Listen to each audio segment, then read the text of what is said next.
El poder en tus manos. Elecciones Generales 2021. 8 de la mañana con 36 minutos, estamos terminando agosto, las elecciones son en abril, están muy cerca pero parecen tan lejos y en medio estamos en una circunstancia política no solamente complicada, pero además en un impacto económico que no hemos tenido en el último siglo. Y eso tiene que ver con el actual Congreso, que como bien ha dicho nuestro siguiente invitado, Carlos Meléndez, que es politólogo, estos congresistas lo que buscan es adivinar qué es lo que quiere la gente, pero hay muy poca preparación en los marcos constitucionales y en los argumentos legales válidos. Quizá si hacemos comparaciones, el anterior gobierno confrontacional, antipático, rabioso, pero nos está generando una situación muy, pero muy compleja. Carlos, ¿cómo está? Bienvenido. Mónica, buenos días. Buenos días, Fernando y Carlos también. A ver, vamos a partir de lo que recién acaba de aprobar el Congreso. Más o menos sabemos el sendero que va a seguir la aprobación del retiro de los fondos de la ONP y va a terminar en el Tribunal Constitucional. En el medio hay una comisión que va a buscar reemplazar a 6 de 7 miembros del Tribunal Constitucional con este mismo Congreso. Entonces, ¿frente a qué estamos? Porque no solamente es que estamos mirando hacia el Bicentenario, en la peor crisis económica y política también, sino frente a un Congreso que puede hacer cualquier cosa. Sí, hemos entrado desde hace, creo yo, 1 o 2 años más o menos, a una suerte de disputa por el enmarcado del discurso populista. ¿Qué significa eso? Que tanto del Ejecutivo como del Congreso no es que estén discutiendo quién es más populista que otro en términos de política, sino en términos del discurso, en términos del enmarcado. Un discurso populista es aquel que se basa en 2 características. Uno, que tiene una visión maniquea del mundo, es decir, una élite corrupta versus el pueblo honesto. Y el otro elemento del discurso es que el pueblo es el máximo soberano. Entonces, en los últimos meses le que hemos visto desde el Congreso un discurso con estas características. Más allá de las normas, ojo, estoy yendo más allá de las leyes que económicamente pueden ser irresponsables la mayoría, lo que quiero poner énfasis es en el discurso. Cuando se hacen participaciones públicas donde se menciona, entre comillas, todo esto, ¿no? Ministra con FIEP, quema tu banco, maldita SUNAT o farmacias usureras, lo que estás generando es precisamente una división maniquea del mundo donde el pueblo es la víctima y donde hay élites que están aprovechando la situación de crisis para favorecer intereses particulares. Es en este discurso que se ponen los parlamentarios tratando de efectivamente, como dije anteriormente, adivinar qué es lo que quiere la gente, ¿no? Carlos Meléndez, buenos días. Usted alterna su vida y su trabajo académico entre Perú y Chile y muchas veces nos ha hecho acá y en otros medios comparaciones que son útiles para comprender lo específico de nuestro país. Ha destacado, por ejemplo, que la informalidad en Chile es de alrededor del 30%, mientras que en el Perú es más de 2 veces eso, más del 70%, ¿no? Pero también han habido graves crisis, graves disfuncionamientos del Estado, protestas y dificultades en los partidos. ¿Cómo compararía usted la reacción de las respectivas sociedades y de los estados frente a la pandemia que en ambos países tiene cifras sumamente malas? Chile y Perú tienen más o menos un mismo modelo económico de mercado. La diferencia, como bien mencionas, es el nivel de informalidad que hay en el Perú. ¿Qué sucede? Con un 70%, el peruano promedio es una suerte de actor racional que calcula todo el día. Está todo el día calculando sus ingresos, porque se gana sus ingresos todo el día. ¿Ok? Es un hombre que calculaba, para ponerlo en términos gráficos, es el cholo que calculaba, por decirlo de un modo. Entonces, esa visión de sobrevivencia cotidiana, a diferencia de otros países como Chile, hace que su horizonte temporal sea muy cortoplacista. ¿Ok? Porque todos los días se tiene que ver cómo genera ingresos para sobrevivir. Es por eso que ese cortoplacismo que se vive cotidianamente en la sociedad, en la sobrevivencia económica, se extrapola a las decisiones de los representantes.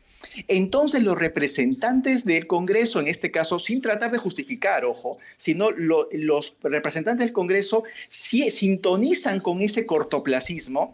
Y más allá de pensar en las pensiones que tiene que ahorrar un trabajador a lo largo de su carrera, lo que les prevalece es que tengan 750 soles extras en esta coyuntura crítica, ¿no? Entonces, la informalidad se traduce a ese cortoplacismo en la sobrevivencia cotidiana y lleva a los representantes a exacerbar medidas populistas tratando de sintonizar con ese ritmo de vida que tenemos los peruanos en una sociedad informalizada, a diferencia de Chile.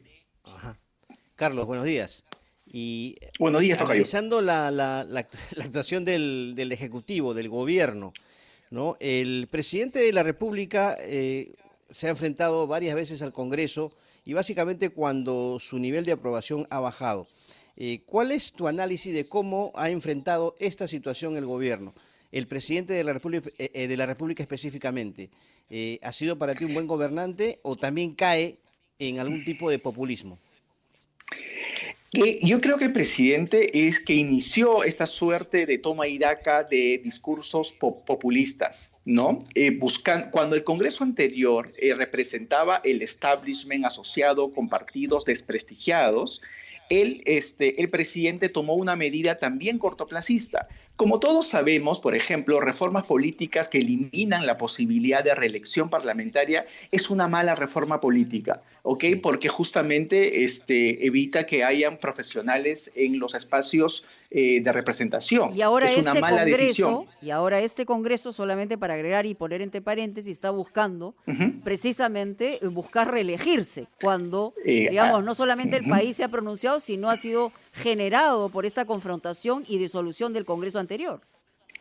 A eso iba precisamente, y ahora le devuelve, es como un boomerang. El discurso populista es como un boomerang porque te puede servir hoy día, pero más adelante te puede perjudicar. Y eso es lo que ha pasado con el discurso populista desde el Ejecutivo.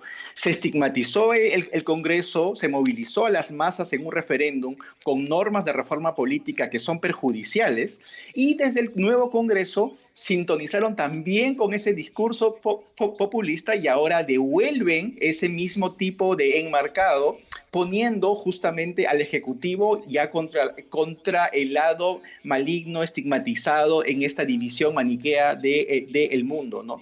Por eso digo, más allá de políticas que son o no son irresponsables económicamente, estamos en un campo de disputa, donde no solamente ejecutivo y legislativo, sino también los futuros candidatos a la presidencia van a tratar de agudizar este discurso maniqueo del mundo, que se presta lamentablemente a teorías de la conspiración, que se presta a discursos radicales, ¿no? Solo para añadir a lo que decía Mónica, ayer justamente conocimos de un documento enviado por APP al Jurado Nacional de Elecciones para consultar si es que efectivamente los congresistas actuales podrían reelegirse. No sé si, Carlos, esto puede ser una especie de, a ver cómo le digo, como un guiño para lo que puede ocurrir o lo que se puede esperar en el Congreso sobre este tema en los próximos meses, a tenor de las propuestas presentadas, ¿no?